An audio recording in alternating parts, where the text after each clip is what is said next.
بسم اللہ الرحمن الرحیم۔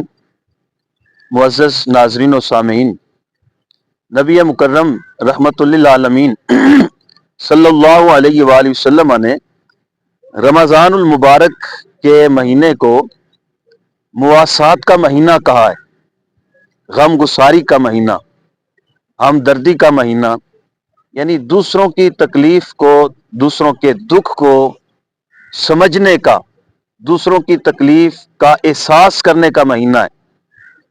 کیوں؟ کیسے؟ جب ہم روزہ رکھتے ہیں ماہ رمضان المبارک میں تو بھوک اور پیاس کی شدت محسوس کرتے ہیں، بھوک اور پیاس کی مشقت سے گزرتے ہیں۔ تو جب ہم سارا سال انواع و اقسام کے کھانے کھاتے ہیں، ہم کبھی بھوک کی کیفیت سے نہیں گزرتے، لیکن روزے کی حالت میں ہم بھوک اور پیاس کی کیفیت سے گزرتے ہیں۔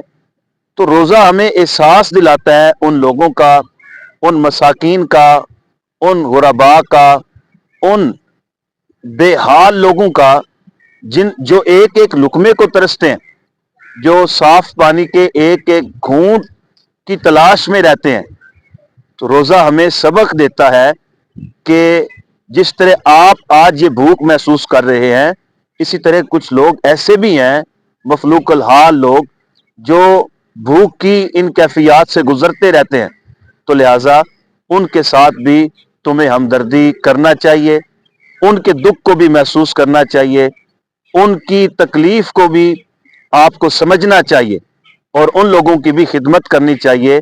روزہ ہمیں، ماہ رمضان المبارک ہمیں یہ پیغام دیتا ہے کہ ہم اللہ کی راہ میں اللہ کے بندوں پر خرچ بھی کریں۔